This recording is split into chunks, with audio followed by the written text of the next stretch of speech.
Bonjour à tous. Alors, nouvelle petite escapade vibratoire, pas très loin de la maison encore une fois.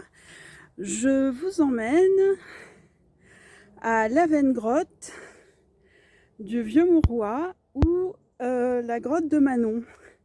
Alors, pourquoi la grotte de Manon? Parce qu'en fait, c'est là que Bertrand Blier a filmé quelques scènes du film Manon des Sources à l'époque. Donc ça remonte à 25-30 ans au moins cette histoire maintenant. Et donc en fait dans cette grotte a notamment été tournée la scène où Manon des Sources bouche la source qui alimente les villageois. Donc en fait cet Avengrotte il est très ancien. On a retrouvé dedans des restes du néolithique. Ça a longtemps été utilisé aussi comme abri sous roche ou comme bergerie. Vous voyez, en fait on a un mur aménagé. Et là je descends par une pente, enfin une rampe aménagée. Alors là on a la veine, la grotte, hein. On va descendre un peu à l'intérieur. Là, regardez, hop là, on a ici à nouveau, vous voyez, le mur aménagé avec le sentier par lequel je viens de descendre. Et je vais descendre un peu à l'intérieur. Alors pourquoi je suis venue à une grotte aujourd'hui? C'est un clin d'œil à un ami qui depuis quelque temps me dit « Oh, essaye d'aller voir dans les grottes ce que tu peux canaliser, ce qu'il y a et tout ça ». Alors, je suis claustrophobe, je dois vous avouer. Donc, jusqu'à présent, j'étais quand même assez réticente. Et puis, je me suis rappelé qu'il y avait cette grotte, parce que je suis déjà venue quand même à plusieurs reprises. Et je me suis dit, mais c'est vrai, il faut que j'aille à la grotte de Manon, en fait. Oui, parce qu'ici, on l'appelle la grotte de Manon, tout simplement.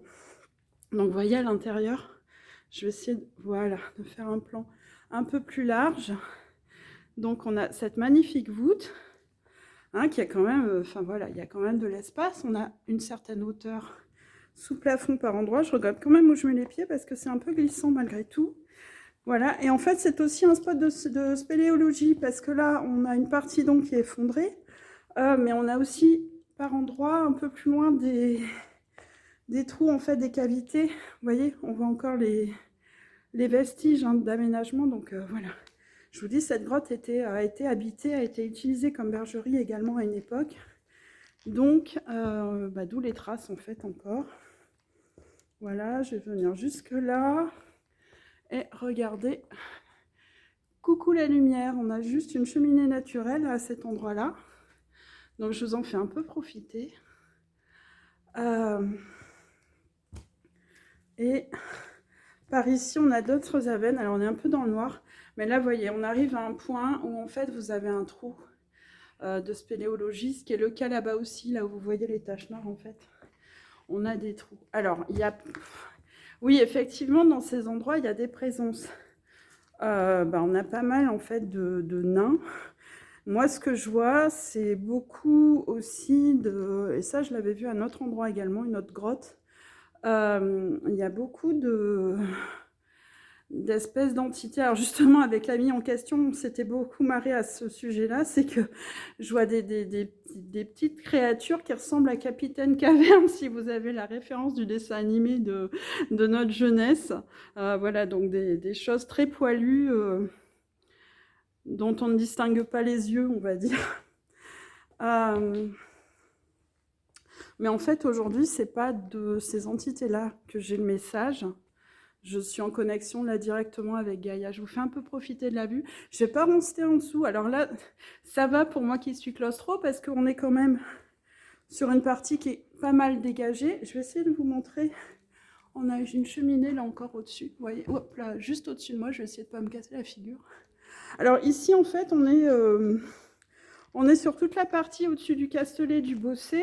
Là où il y a le circuit du Castelet, on n'est pas loin du plateau de Sioux-Blanc. En fait, on est sur le versant sud de la Sainte-Baume, qui est juste derrière nous. On est au pied de la Sainte-Baume.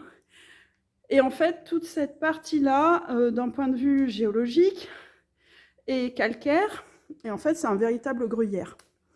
C'est vraiment, voilà, c'est pour ça. Des cavités comme celle-ci, en fait, il y en a plein. Et des fois, même d'un mois à l'autre, les spéléologues en découvrent parce qu'avec les pluies, il y en a qui vont se dévoiler alors qu'elles étaient bouchées jusqu'à présent, quoi. Alors pour ceux qui ont vu le film, la fissure là que j'ai devant moi, C'est là où on voit Emmanuel Béard sortir, en fait, après avoir bouché la source. Alors, donc, je vous disais, aujourd'hui, je suis avec Gaïa. J'ai un message de Gaïa. Donc, je vais remonter un petit peu, je vais m'installer, essayer de vous faire un plan malgré tout sur la grotte, parce que je suis venue aussi pour vous la faire découvrir. Hein. Alors, elle n'est pas facile à trouver pour ceux qui sont dans le coin. Je dirais que ce qui n'est pas plus mal, ça évite une surfréquentation et donc qu'elle s'abîme également. Du coup, je vais m'installer par là. Regardez, hop. Voilà, je vais m'asseoir là dans les cailloux.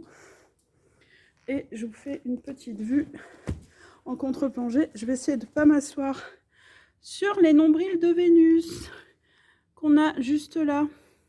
Ça fait partie des plantes comestibles. Alors ça pousse dans le caillou, comme vous voyez, ou sur les murets. Et en fait, ça se mange. En été, c'est agréable parce que c'est très frais. C'est plein d'eau un peu. Donc voilà, ça fait partie des succulentes, de ce qu'on appelle les plantes succulentes. Alors,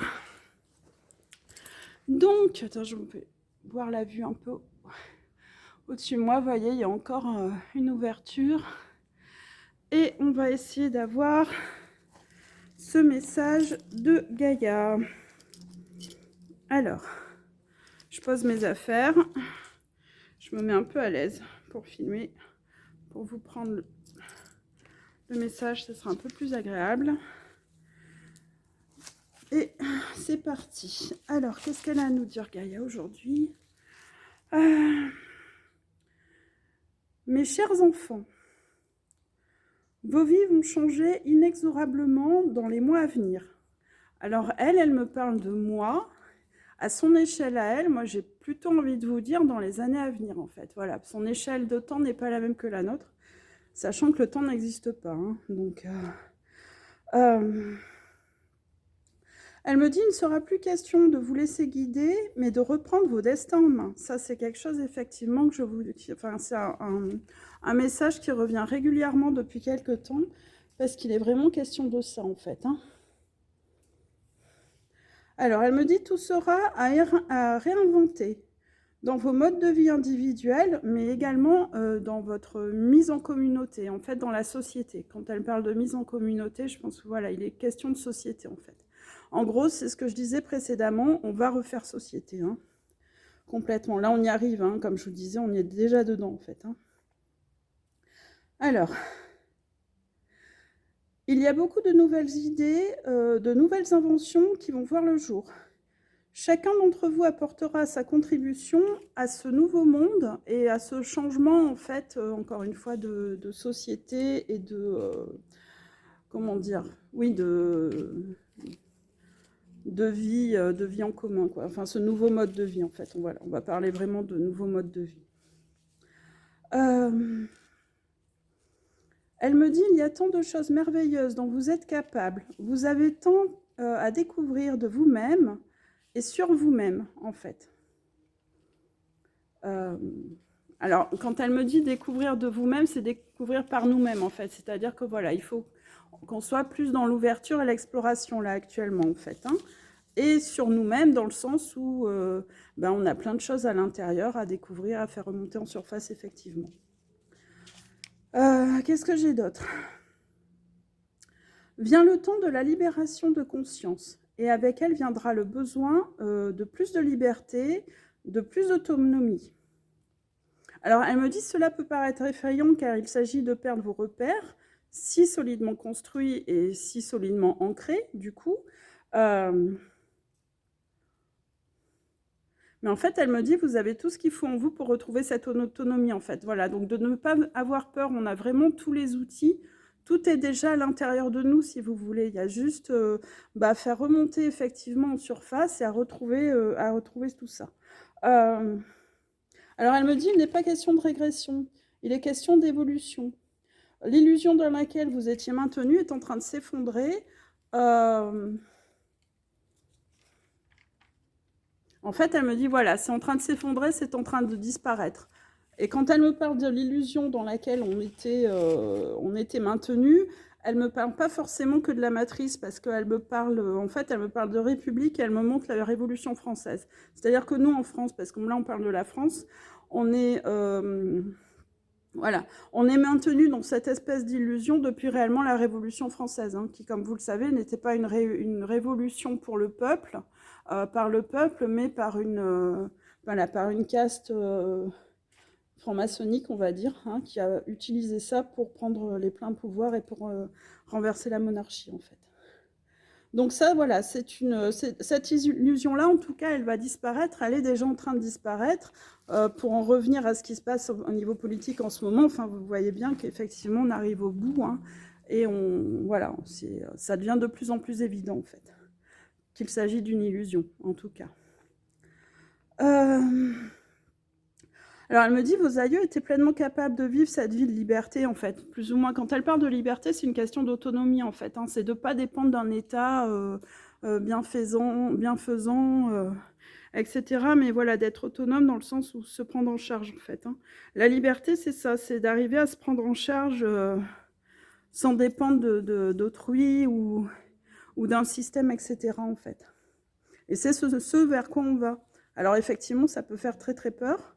Parce que on est tellement habitué à notre système de fonctionnement qu'on se demande comment on pourrait faire autrement, en fait, hein, parce que pour l'instant, on n'a pas de vision réellement de ce que ça pourrait être autrement, mais ça viendra avec le temps, puisqu'on est en train de changer, notre conscience est en train de changer, donc tout ce qui était évident et qui paraissait immuable et incontournable jusqu'à présent va devenir totalement obsolète, en fait, et il n'y aura plus de crainte par la suite, justement, de perdre ces repères-là, parce qu'on est en train d'en créer de nouveaux, en fait. Alors, elle me dit, voilà, vos aïeux étaient capables de ça, en fait, de vivre avec cette liberté, cette autonomie, et elle me dit, vous en êtes tout aussi capables, et même plus, car vos consciences sont en cours d'évolution, c'est-à-dire qu'effectivement, comme je viens de vous le dire, nos consciences qui évoluent vont faire en sorte, en fait, vont nous aider, justement, à retrouver cette autonomie-là, en fait, à voir les choses autrement, et à se débrouiller autrement. Alors elle me dit, restez en vous-même et laissez-vous guider par votre petite voix intérieure. Elle vous montrera la voie. Donc écoutez la voix qui vous montre la voie, quoi, en fait. C'est par la voix que vous aurez la voie, la bonne voie. Elle me dit, oubliez les institutions et prenez vos destins en main, sans vous en préoccuper. Voilà, c'est ce que je vous disais à l'instant, hein. En fait, en gros, ignorez-les, quoi. Donc ça ne veut pas dire plus payer plus payer ses impôts ou ce genre de choses. Pour l'instant, on est encore dans ce système-là, il va encore perdurer un petit peu. Mais en fait, vous verrez que de lui-même, il va s'autodétruire, quoi. Il est en train de s'effondrer. Et il y a d'autres choses qui vont se mettre en place. Alors, ce n'est pas des choses qui vont se mettre en place par des biais politiques quelconques. On me demandait la dernière fois de vous parler de certains groupes politiques qui étaient en train de se former et tout. Alors déjà, d'une part, un groupe politique, quel qu'il soit, de toute façon, on n'est plus dans ces énergies-là. Donc, ça n'a plus d'intérêt, si vous voulez. Alors, faire groupe, effectivement, mais plus faire groupe dans une notion d'autonomie. Encore une fois, pas donner son pouvoir à une tierce personne ou à un tierce groupe, en fait. Alors, sur le plan politique, honnêtement, moi, ça fait plus de 25 ans que je vote plus. Pourquoi ? Parce qu'en fait, vous voyez bien ce qui se passe, et là, ça devient de plus en plus évident. En fait, quand vous votez ici, à l'échelle locale, que ce soit pour des maires ou des présidents, on va dire, ça ne change rien, en fait. Déjà, d'une part, parce que le vainqueur des élections va être choisi en amont, au cœur des obédiences. Donc, tout est fait en amont, en fait. Vous croyez que votre bulletin, il change quelque chose, mais ce n'est pas vrai. Tout est pipoté, en fait, dès le départ. Ensuite, les personnes qui sont élues n'ont aucun pouvoir. Elles sont juste là pour créer l'illusion, parce qu'en fait, qui tire réellement les rênes derrière, ce sont des groupuscules étrangers dont on ne connaît même pas les visages, finalement. Donc ça, c'est un premier point. Ensuite, tant qu'on dépendra de l'Union européenne, tant qu'on ne sera pas sorti de l'Union européenne, il n'y a aucun espoir de souveraineté, puisque tout est décidé là-haut en amont. Pourquoi ? Parce que ce sont les mêmes qui nous imposent finalement nos élus, entre guillemets, qui tirent aussi les rênes de l'Union européenne. En fait, vous voyez, tout est lié finalement. Donc voilà, encore une fois, tout ça n'est qu'illusion. Donc détachez-vous de la politique, en fait. Revenez à l'essentiel, et l'essentiel, c'est vous-même, en fait, hein. En fait, c'est ce qu'elle me dit. Oubliez aussi ce qui vous a été inculqué, car la vérité est en vous. Donc on en revient voilà, à cette petite voix intérieure dont elle me parlait tout à l'heure. Hein. Alors elle me dit oui, il y aura des moments de doute et de désespoir pour certains, mais vous n'êtes pas seul. En fait, il y a parmi vous des êtres capables de vous accompagner, capables de vous ouvrir la voie, VOX cette fois, enfin VOIE, pardon. Voilà, enfin, on est vraiment sur... on revient à l'entraide, en fait. Et je vous dis encore une fois, et j'insiste là-dessus, la vérité, les réponses, elles sont en vous et pas ailleurs, et pas dans un groupe, pas dans les idées d'autres. Alors, ça peut aider, parce que ça peut effectivement... ouvrir des portes, donner des idées, etc. Mais voilà, il faut vraiment sortir de cette illusion en fait de fonctionnement qui je vous dis encore une fois, est totalement, devient totalement obsolète et qui est déjà obsolète en soi en fait. Hein. Alors elle me dit oui, il sera aussi question de perte matérielle pour certains, mais ne vous inquiétez pas, le rapport au matériel va aussi évoluer. Et en fait, nos besoins avec, c'est-à-dire que notre rapport au matériel, nos besoins matériels ne seront plus les mêmes par la suite que maintenant. On n'aura plus besoin.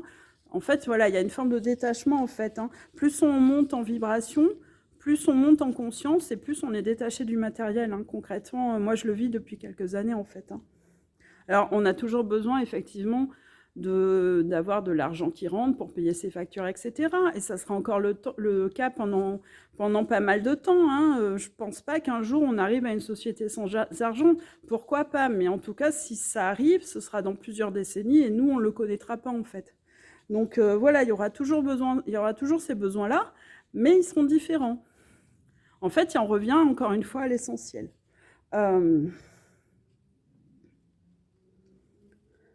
Elle m'a dit, vous aurez toujours à disposition de quoi vous nourrir, car elle veille en tant que Gaïa, elle veille sur nous, donc de toute façon, pour se nourrir, tout est à disposition dans la nature. Hein, par rapport à ça, il n'y a aucun souci. Et elle me dit, en fait, revenez encore une fois à l'essentiel, c'est-à-dire prenez le temps d'apprécier la beauté d'un moment, de respirer le parfum des fleurs, de regarder la beauté d'un paysage, la beauté d'une plante, enfin d'être dans la contemplation et dans l'accueil en fait, voilà, d'écouter le chant des oiseaux, se connecter aux arbres, etc. En fait, elle me dit, ce qui fait partie de moi fait aussi partie de vous, donc toutes ces choses-là font partie d'elle, mais font par ricochet vraiment partie de nous en fait. Hein. Qu'est-ce que j'ai d'autre ? Voilà, elle me dit tout va bien, mes très chers enfants, en fait, vous êtes en train de vous transformer, de revenir à vous-même. Et voilà, elle insiste sur le fait qu'on est aimé, qu'on est accompagné et que tout va bien se passer en fait. Hein. Et elle me dit en fait, vous êtes accompagné dans cette nouvelle aventure parce que là, pour le coup, ce qui nous attend, c'est exactement ça, c'est une nouvelle aventure en fait hein, qu'on s'apprête à vivre et à expérimenter. Voilà, écoutez. Est-ce que j'ai autre chose de la part de Gaïa aujourd'hui? Non. Par contre, je la sens très présente. Hein. On dirait que je suis assise sur un vibromasseur. Excusez-moi pour l'image, mais c'est un peu ça. C'est-à-dire qu'en fait, il y a une telle montée vibratoire que ça fourmille dans les jambes, dans tout le corps. C'est incroyable. Quoi. Voilà, je vous fais un peu encore profiter de la vue. Donc pour moi, pour l'actualité, je vous parlais de la prochaine escapade vibratoire en groupe. Elle aura lieu le 2 février, donc au Dolmen des Adrets qui se trouve au-dessus de Brignoles. Donc on sera toujours dans le Var. J'ouvrirai les inscriptions à partir de début janvier. Donc voilà, pour ceux qui seraient intéressés, vous pouvez directement aller sur mon site Nerea Energetica pour vous inscrire ou m'appeler directement, toujours pareil, hein, vous avez mon numéro, mes coordonnées en description de cette vidéo. Pour les guidances, les soins, pareil, n'hésitez pas, je suis toujours heureuse de vous accueillir. En attendant, écoutez, moi je vous embrasse et je vous dis à très vite.